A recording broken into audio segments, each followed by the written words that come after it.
Voilà, bonjour Monsieur Amadou.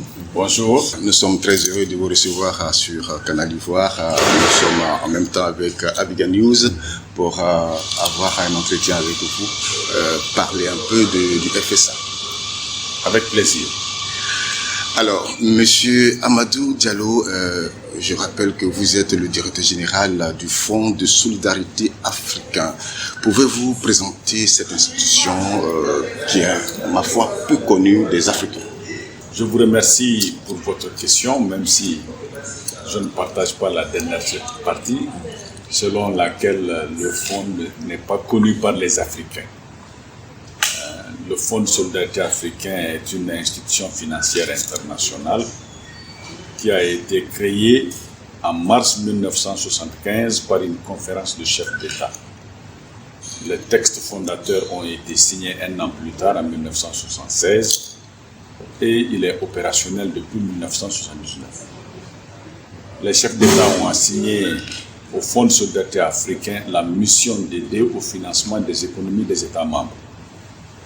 À cet effet, les métiers qui ont été assignés au Fonds de solidarité africain sont la garantie financière sous toutes ses déclinaisons, le refinancement avec ou sans allongement de durée de prêt pour les projets à rentabilité lente, la bonification des taux d'intérêt pour les projets d'infrastructure qui sont portés par les États. Chemin faisant, pour s'adapter aux besoins du marché du financement, le Fonds de solidarité africain s'est doté de deux autres métiers, la structuration de financement complexe et la gestion de fonds pour compte de tiers. Voilà les métiers du Fonds de solidarité africain. Comme je le disais tantôt, nous sommes opérationnels dans 15 pays membres depuis plus de 40 ans. Donc, comme par sédimentation, nous avons accumulé beaucoup d'expérience. Nous avons eu des réussites, nous avons eu également des échecs, dont nous avons tiré beaucoup de leçons. Et fort de tout cela, nous avons mis à jour l'ensemble de nos politiques et procédures d'intervention, de façon non seulement à les adapter à l'évolution du marché, mais également à les adapter aux caractéristiques de notre clientèle cible qui constituent les petites et moyennes entreprises, les petites et moyennes industries dans tous les pays membres. Voilà succinctement présenté le Fonds de solidarité africain avec un bilan tout de même sérieux, respectable, important, et je pense que nous avons joué notre partition le long de ces 40 ans d'opérationnalisation du fonds. 40 ans, mais en 40 ans, pour un fonds de solidarité africain qui devait concerner tous les pays d'Afrique, 15 pays seulement sont membres. Pourquoi? C'est vrai qu'il y a 54 pays africains, alors qu'il n'y a que 15 qui sont membres du Fonds de solidarité africain. Il reste donc 39 autres. Je dois avouer que ce n'est pas des initiatives qui ont manqué, mais je pense que le temps est venu en ce moment de donner une nouvelle impulsion à toutes ces initiatives politiques et diplomatiques, et je sens beaucoup de frémissements relativement à l'adhésion des États africains au Fonds de solidarité. Peut-être que la vision n'intéresse pas trop peu. Non, pas du tout. Je pense que chaque chose se fait en son temps, c'est tout. D'accord. Lors d'une de vos interventions, je crois que la signature avec le groupe de BTP, vous avez annoncé un apport de 60 milliards au PME, PMI, qui seront peut-être certainement 10 milliards, 100 milliards encore peuvent venir si jamais il y avait un vide. Alors, la question ici que les Africains se posent, on a l'impression que les institutions financières africaines sont souvent la chasse gardée des pouvoirs occidentaux. Qui finance tout ça? 60 milliards, 100 milliards, c'est impressionnant, mais est-ce que vous pouvez dire si le FSA est une institution autonome africaine pour les Africains? disons-le net, le Fonds de solidarité africain est abondé exclusivement par les États africains. Les ressources sont des ressources africaines. Le personnel est exclusivement de nationalité africaine. Donc, nous sommes totalement autonomes. Totalement. Et nous sommes libres de faire de travailler conformément aux orientations, aux instructions des chefs d'État qui nous ont créés et aux ministres de l'économie et des finances de tous les pays qui sont les gestionnaires au quotidien du Fonds de solidarité africain. Alors, quel est le modèle économique du Fonds? Le modèle économique est très simple. Vous savez, nous avons des métiers qui ne sont pas nécessairement des métiers rentables. La bonification de taux d'intérêt est une source d'appauvrissement de l'institution. Mais étant donné que l'institution est dotée par les États, nous avons une mission de service public pour bonifier les taux d'intérêt des projets d'infrastructure afin que les équipements collectifs au niveau des pays soient présents et aider les entreprises à mener correctement leurs activités. La garantie, la rentabilité est faible. Le refinancement aussi n'est pas une activité très très rentable. Mais nous avons une mission de service public. C'est pour cette raison nous ne sommes pas très très regardants par rapport à la rentabilité de nos activités, mais plutôt à la rentabilité économique. Il faut bien faire la différence entre la rentabilité financière et la rentabilité économique.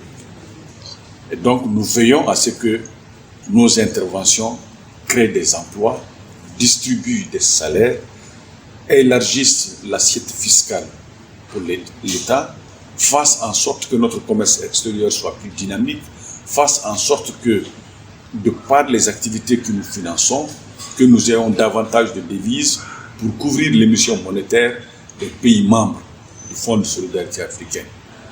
Et naturellement, contribuer non seulement à la balance des paiements, mais au compte extérieur d'une façon générale. Voilà notre mission et je pense que nous faisons de notre mieux pour le faire en volume davantage et mieux en qualité. Merci, monsieur le directeur. Le financement des PME et PMI est une question vraiment intéressante en Afrique en général, mais force est de constater que malgré l'existence de cette institution qui intervient sur les PME, les entreprises locales peinent à trouver véritablement un essor et elles sont totalement englouties par des multinationales. Alors, est-ce un problème de dysfonctionnement ou... Non, pas du tout, pas du tout. Vous savez, les multinationales ont leur secteur de prédilection, les PME également ont les leurs. Donc, il ne faut pas penser qu'il y a une compétition vive entre les multinationales et les PME. Au contraire, on peut même penser qu'il y a de la complémentarité à la faveur de la sous-traitance. Les PME, dans tous les pays du monde, ont de la difficulté en raison de leur structuration qui est insuffisante, en raison quelquefois de l'absence de cadre organique, en raison de manque de procédures. Et quelquefois, ces manques de procédures font qu'il y ait suffisamment d'insécurité sur le plan financier. Et c'est ce qui fait que, malgré le fait que les banques et les établissements financiers soient résolus à financer les entreprises, mais au résultat, on peut ne pas se satisfaire totalement du volume d'engagement. Mais je pense que le tort n'est pas toujours d'un côté et la raison de l'autre.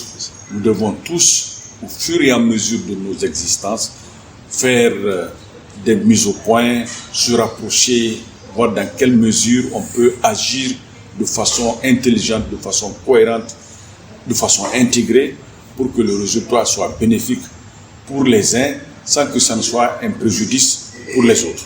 Donc, il y a aussi la responsabilité des entreprises à se structurer, à avoir une comptabilité, à avoir une traçabilité de toutes leurs activités, de façon à ce qu'ils puissent être faciles, à partir de leurs propres documents, d'avoir une vision claire de ce que ces entreprises font, de leur modèle économique, je vous emprunte l'expression, de leur développement, et puis voir dans quelle mesure on peut les accompagner. Mais s'il n'y a rien de tout cela, il faut avouer que c'est difficile. D'accord.